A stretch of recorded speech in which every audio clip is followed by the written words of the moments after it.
So with the upcoming release of Borderlands 4 in September, there's been some previews for the game that are actually really positive and glowing. It's gotten me pretty excited for Borderlands 4 and returning to the franchise, so I figured I would go back, take a look at each of the three main entries in the Borderlands series, being Borderlands 1, 2, and 3, revisit them on modern hardware, of course, the 5090, and see what that experience is like, both, just playing the game and also the actual performance difference that we can get based on how I first played it to how it plays today on modern, advanced, expensive hardware. First up, we have Borderlands Game of the Year Edition, which I believe is the enhanced edition, and this is actually a really cool little splash screen. We don't really see too many of these in modern games. Definitely nice when games have these because we can come in and actually configure settings ahead of time. So of course we're going to go for full screen, VSync off, unlimited frame rate, and we'll set it to ultra graphics. Alright, here we have the original Borderlands. I definitely remember this game coming out. Played on Xbox 360, which I looked it up, that was 720p and a really choppy 30 frames per second. So definitely expecting much, much better performance here. Let's go ahead and make sure we crank over to 4K. We'll drag our field of view all the way up to 120 because I know Borderlands, if I remember correctly, has a pretty tight field of view. Now, immediately jumping in here, I will say, maybe it's due to the art style, the cell shading look that, of course, Borderlands has stuck with. And just to confirm, in-game we are at max settings here. It's showing us as 30 hertz for some reason, but I can definitely tell you we are way over 30 hertz. You can see our FPS right around 400. Definitely super smooth experience here, of course. Now, I don't know if it's probably just the art style mostly, but even though if you look closely, like, yeah, the textures aren't so good, but it almost kind of makes up for it because we do have this cell shaded type of look. I don't know, makes the game kind of actually age pretty decently. We get to pick our character here. We are Krampus. I like the black and red theme here. I will say one thing I don't love is it seemed like older games did this where you could adjust the field of view, but the gun and how it actually appears on screen still feels like my character's like holding the gun like right up against my chin, almost like it's a very claustrophobic feeling. It definitely feels even worse when you're on like a big screen, like we're on a 32-inch monitor here and it feels like the gun is just crammed right so close to me. We'll start to kind of count our frames a little bit here, but yeah, I don't know, a lot of these older games, while they get high FPS, sometimes when your FPS does go this high, you end up getting some sort of like issues with bad 1% lows and things like that. It seems like it's actually high and really staying pretty high. Now, high FPS like this is also definitely part in due to the CPU, so 9800X3D with the 5090 definitely gives it, a lot of room to actually perform well. Gunplay here still feels great. Honestly, this effect with the scope where it's kind of showing a reflection, I'm sure those aren't like real-time reflections or anything like that, but they're, yeah, definitely not. Or maybe, I don't know, actually. Is it zooming in on kind of roughly what we're looking at in a way? Yeah, looks like it, kind of. Yeah, those effects are always super cool to see. The other thing I'm definitely noticing when we're looking at our monitoring is just how little video memory we're actually using. We're using less than 4 gigabytes of video memory, even at 4K, everything maxed out. So if you're ever curious why, cards with 8 gigabytes of video memory were ever suitable, it's because games used to not really, require that much video memory like we see here. The game actually looks pretty good, in my opinion. I mean, the cel-shaded look, to each their own. I know some people don't love it. In fact, one of the most popular Nexus mods for Borderlands, the original Borderlands, is actually removing that cel-shaded look and going more for, if you guys ever saw like the old concept art for Borderlands that, had a more traditional type art style, kind of going for that. So although this art style definitely kind of made Borderlands what it was and gave it a super identifiable look, I know not everyone is a fan of it. But I don't know, if it just had like a normal art style, would it really be any different than a game like Destiny or something like that? Like, I feel like it's almost like, gives it its own kind of feel, even though, probably turns off a lot of people, I'll say. Well, one thing that is definitely a little jarring is we're, getting around 300 to 400 FPS, but our minimap, our little waypoint on the minimap seems to be moving at like 15, 30 FPS. Like, that is definitely kind of funny to see. It seems like the actual minimap is not designed to run at a super high FPS. Oh yeah, I remember this guy. Kind of funny too, how it just kind of lets you loot, like, even this guy's shop, Zed's shop here, I can just go in and steal up his money, basically. It doesn't really stop you from doing that. It's funny. Guess it really doesn't stop you from doing much of anything. In a lot of ways, Borderlands was like ahead of its time, with all the loot, kind of like somewhat of an open world environment, and with multiplayer where you can invite other people into, your game space to kind of go and shoot stuff together. Like a game that released with this hook today would definitely not feel out of place really whatsoever. I will say the gunplay has aged quite a bit. Enemies kind of just, you know, stand still, wait for you to shoot them pretty much. At least to start here, we're really just kind of running around and killing some things, grabbing some items and running back, kind of like a big fetch quest of activities. But definitely, you know, the most surprising thing I will say for Borderlands 1, for a game that's like 16 years old, you know, came out October 2009, is just how well the actual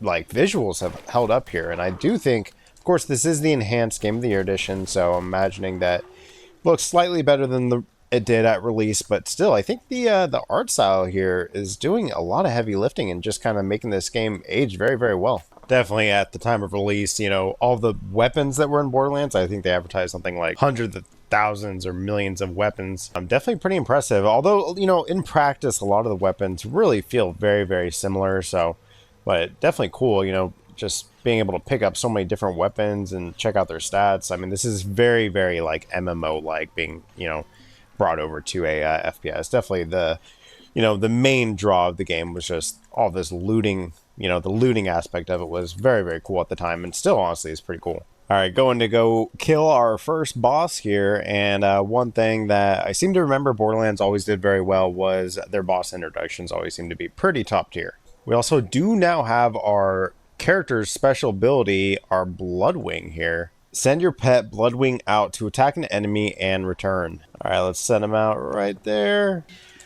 Yeah, that is pretty cool. I seem to remember there's like a soldier, I think, that has like a turret with a shield or something like that, maybe. I will say for a game that, you know, is all about all the weapons you can get, it seems kind of interesting, albeit weird, to have, you know, a inventory that can max out, so that's kind of annoying. Although I guess it would be probably kind of a pain to have to go through and sort through all these weapons if it was unlimited. Ah, yeah! Yeah, those boss intros are still pretty cool, although maybe I was expecting a bit more. And this is definitely a cool part, you know, beating a boss, coming in and getting all this cool, you know, different colored loot. Definitely still feels pretty cool to do. So while, you know, a lot of the gameplay elements do feel a bit rudimentary by today's standards, still really holds up very well. And if you're playing on modern hardware here, as you can see, you're going to be getting a excellent experience, even at max settings, getting right around 450 FPS. Totally great experience. Excited to check out the rest of the games. All right, next up here we have Borderlands 2. This came out about 3 years after the original Borderlands and was really the full realization of the Borderlands concept. We also have this awesome little launcher here, which I do love, that we can come in here and set all this stuff, all these cool effects. So let's hop in and see how this plays. And I didn't show this for the original Borderlands, but same thing here. This big ad for Borderlands 4, they just kind of plopped right into the main menu for Borderlands 2. Kind of interesting. And taking a look at our graphic settings, there's really not much. We have field of view here, which does the same thing. Kind of paste the gun on the screen. I hate that. But otherwise, you know, not really a ton to look at here. Of course, this was very much a console game at release and kind of just ported over to PC. It seems like nowadays we actually do have games that are properly made for PC much more frequently and actually have a lot of options and support. But really not a ton to look at here. Of course, we have like the normal stuff, texture, quality, stuff like that. You can actually see that changing in real time, as well as some anti-aliasing options. No resolution scaling of any sort here. So just completely native here at our max settings, which really aren't that impressive, but as you can see, some stuff looks good. Like, you know, the game itself is rendering at 4K, and that's evident, but a lot of our UI actually is getting cut off on the sides, which we'll try to fix in a second here, but also it's clearly not 4K. Like, our XP bar is certainly lower resolution than 4K. Our map and things like that, some of it just obviously is way smaller than you would think would be appropriate here, but yeah, definitely looks good, it's running good, and then we'll kind of jump around, play a little bit here and see how it feels. Of course, this game was also very well known for the antagonist, Handsome Jack, probably one of the most iconic villains of this era of gaming, and really had this kind of like tone of humor that Borderlands, after Borderlands 2, really chased for probably too long, and to the game's detriment. I heard that they are toning that back in Borderlands 4, which I'm certainly happy about. But really, much like the original Borderlands, like, you know, some stuff looks bad, like some textures are clearly pretty rough, but really this cel-shaded art style does a lot to kind of mask the outdated graphics. You know, I mean, this game is 12 years old, and while if you look closely at some things, like it looks pretty rough, but you know, we're getting like nearly, I guess I can start counting here, but getting around like 300 FPS. Game looks great. You know, it's almost like the stuff that doesn't look good, it's almost looks like it's intentional, you know. And our video memory, we're actually sitting even lower than we were on the original Borderlands in this particular scene, right around 2.5 gigabytes. So and our obviously our 5090 is barely being utilized here, so definitely a really strong experience as far as our actual GPU goes. And I don't know, whilst in some ways the first Borderlands, in my opinion, actually looked a little better in some instances, I guess it aged better. Keep in mind, we were playing on an enhanced edition for the original Borderlands. I believe this is just the regular old Borderlands 2. I don't think that this has really gotten any love since release as far as like making it more modern or anything like that. But yeah, I mean, in general, it still looks really solid. All these menus and stuff, they all look like really similar to the original game. Inventory, map, looks really similar, to be honest. As we kind of move around the world here, I will say, you know, Handsome Jack was voiced by this voice actor, I remember him, named Damon Clark. And I was convinced when this game came out that I thought he did such a great job with his voice acting. I was convinced he'd become like an household name, that he would go on to voice act a ton of stuff. But really, it's really just Borderlands 2 that he's really known for. And while this particular role, you know, is certainly a role that people do remember him for, it didn't quite earn him the notoriety and like other work opportunities that I would really expecting him to get. I do like this. I'm not sure if this was in the original game, but when you actually get to choose what your reward is, that's actually pretty neat. This game was definitely really well received at the time of its release and was ported pretty much everywhere. I mean, there was a Switch port, there was even a PlayStation Vita port and a VR port for Borderlands 2. It was certainly a game that Gearbox really tried to, you know, monetize off of, and I think Borderlands 2 in particular is really what made this particular series so popular. I mean, it's one of the most popular first-person shooter series, I think, of all time. And I don't think it's really like any sort of, you know, like breaking gunplay or anything like this. I mean, it's pretty much just like par for the course as far as the actual gunplay you're doing. You're really just like aiming at guys, shooting. There's nothing really super innovative about what you're doing here, aside from just the fact that there is like so much loot to pick up. But really, I think it just got, you know, it really just got released on so many different platforms and kind of just had a, you know, compelling, oh no, I better not die here, but really just had like kind of a compelling hook here. Is just, you know, you're running around, you're getting better and better weapons, and a pretty enjoyable cast of characters here that really made, you know, the game pretty addicting at times and made people want to rebuy it and replay it. Just a game you can kind of jump into, put a few hours into here and there and have a good time. And really what this like Handsome Jack constantly piping up and talking to us over this kind of intercom, what it's really reminding me of is like almost like Portal or Portal 2, where you kind of just had a good game at the base of it, and then also just kind of had like a pretty interesting, you know, character to kind of accompany you throughout the game, kind of just make this kind of routine stuff that you're doing, just going from one place to another, shooting some people, just kind of make it a bit more engaging. But really, as far as what you're doing, it's not a ton different than the original Borderlands. I mean, we're really just pointing and shooting here. There's not really anything like too dynamic about it, to be honest. But there doesn't always need to be, I think. I mean, I think games like this definitely have their place, and maybe Borderlands 4, you know, it's time to have a return to form and just have, you know, some fun running around, shooting some guys, getting better weapons, and you know, playing with some friends. Oh, here's what these boss intros look like in Borderlands. Yeah, this is definitely cooler in Borderlands 2, these little intros.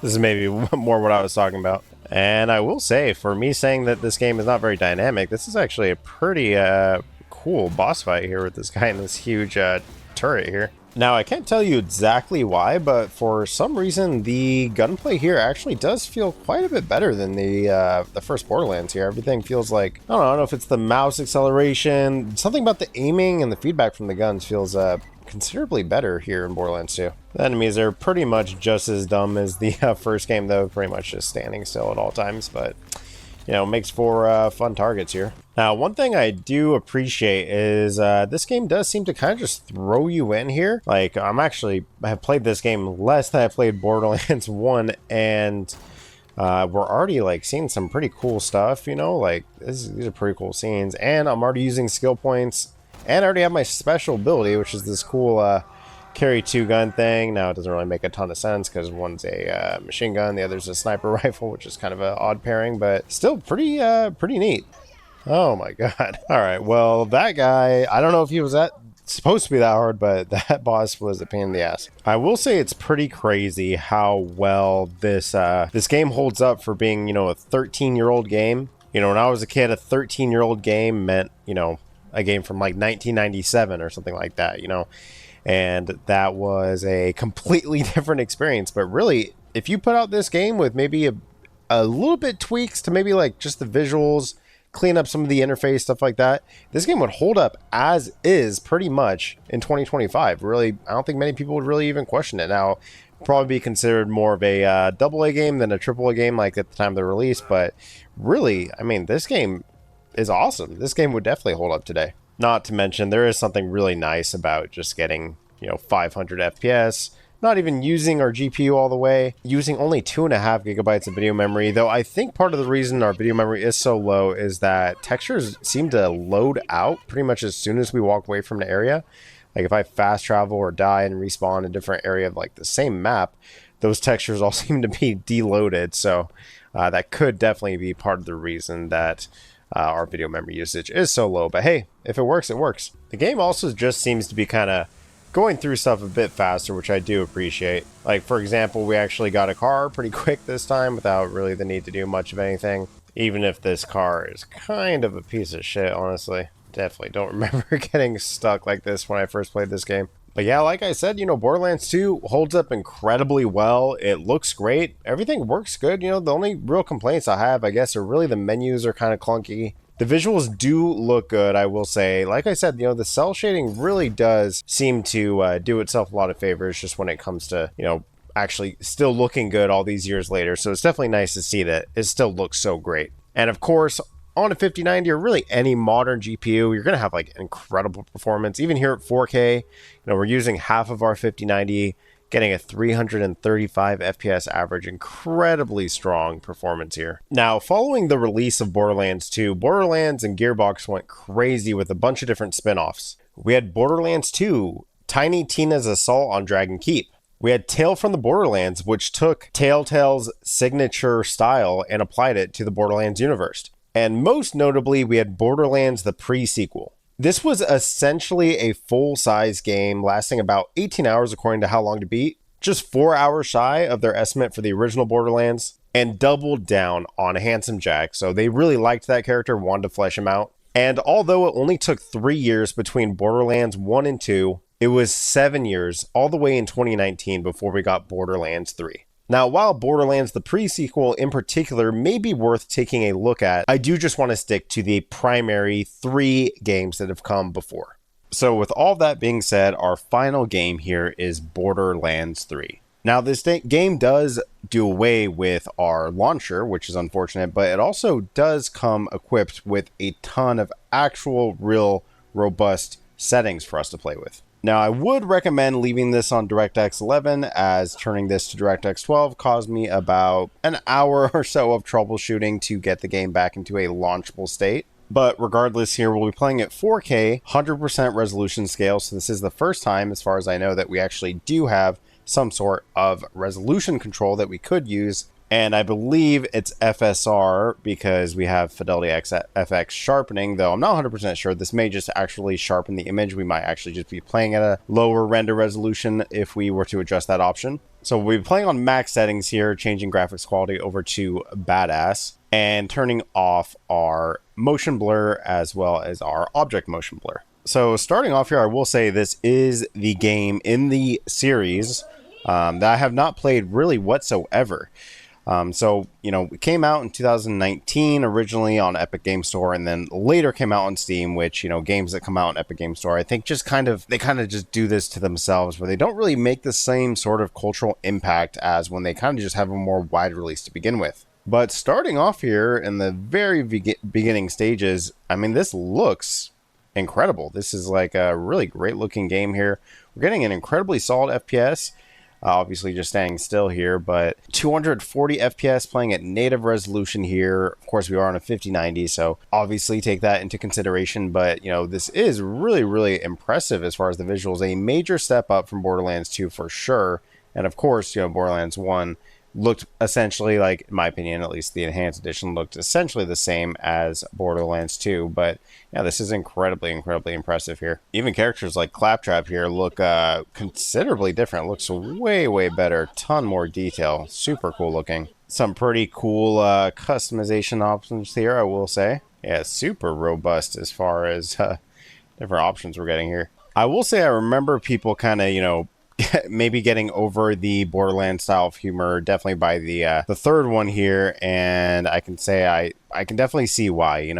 This kind of like slapstick type humor, like self-referential meme humor almost, I think it was more passable, in 2009 when the original Borderlands came out, but 10 years later in 2019 or 2020 when it came out on Steam, I can definitely see why some of this stuff would have definitely lost its charm by now. It does seem that field of view is still kind of clunky here with our field of view set all the way down low here, obviously not great. And even cranked up all the way, still kind of leaves the gun in the same position, basically looking like it's just pasted on the screen. I hate when games do that. The gunplay here largely seems, the same. Some more dynamic as far as like enemies, like this guy back here is actually hiding behind cover, which is nice. But one thing I do like is we have a couple firing modes. So just normal, firing the gun like this. And then we also have zip rockets here, which is kind of like an alternate fire mode. That's actually pretty neat. As far as our inventory screen here, still looks pretty much the same. Maybe a bit better as far as like, some stuff being able to drag weapons around. Maybe this compare screen, I will say, is a bit easier to comprehend in this game. First impressions here are definitely just that, the game looks like Borderlands, just a bit better, and it seems to have all the same mechanics, really. Not a ton changing here. All this stuff is familiar, it's the same.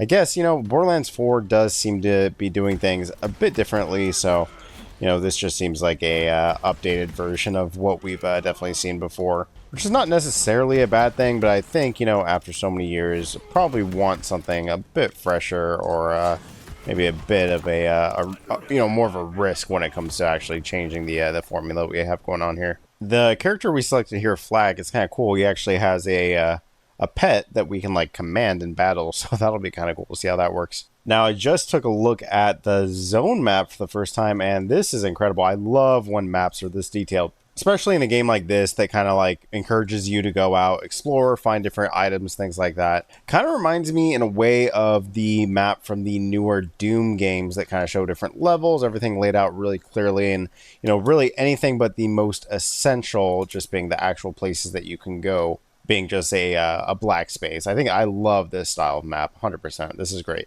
Leading up to the release of Borderlands 3, the things that were marketed about the game being new and fresh were really like the similar things to what we had seen before. Things like there being billions of different guns that you can come in here and collect and play with and, keep searching for the better and better gun. New Vault Hunters and abilities, which, of course, there's always new Vault Hunters, and while these are cool, having our little animal companion that we can kind of command around is certainly cool. It's not necessarily like game changing or anything. And then the ability to actually finally leave our home planet here, Pandora, in search of, some different planets and different environments. While those are all very cool things, it does result in the game kind of being the same thing. I mean, it's a beautiful game compared to the other two for sure. All the detail in the game looks incredible. And I will say I am pretty impressed with the performance still being right around like 250 FPS most times, maybe dipping down around 190 FPS in some more intensive scenes. But really, it just kind of feels to me and seems to me like more of the same, which, I'm sure a lot of people really liked. And I can definitely see the appeal of this, just kind of like a revisiting to the series, revisiting to this particular kind of gameplay. I can certainly see the appeal there. But me personally, the main reason why I'm excited about Borderlands 4 is it actually seems to really open up the game in a new way. I don't know, I thought that Borderlands 1 and 2 looked great, but I can't remember the last time I played a new game that looks this good and is like so bright and vibrant and colorful. I think this is a really refreshing game to to take a look at and play through here. Now, I should mention, if it's not obvious enough, that this game is really meant to be played with other people. So I am definitely missing a major element by kind of playing through these games by myself. You know, you would likely get a much more, you know, I don't know, much more dynamic experience and have a lot better of a time if you're, you know, kind of running through here doing all this stuff with another player. That's certainly, you know, kind of the point of these games. And while, you know, these effects with our animal here are very cool, I'll, you know, just transport him here, and, you know, all these effects, they're a lot of fun to kind of to use, and, you know, these skills and everything, they're a ton of fun to do. I don't think it really meaningfully changes the actual game that you're playing. You're kind of still doing the same sort of stuff. So, you know, at least from my limited impressions here, while the game looks great, it's a lot of fun, I just think all these years later, you know, we probably needed a bit more to kind of keep us engaged. But let me know, you know, if you're someone who played through Borderlands 3, spent a ton of time on it, does it really get any different, or is it kind of just, you know, more Borderlands? Anyways, I hope you guys enjoyed taking a trip down memory lane, looking at the Borderlands series, Borderlands 1, 2, and 3. I'm really excited for Borderlands 4. Definitely hoping that, at least for me personally, it can breathe some new life into the series. I will certainly be checking it out and benchmarking it on this channel. So if you're interested, please subscribe. Otherwise, I'll see you guys in the next one. Bye-bye.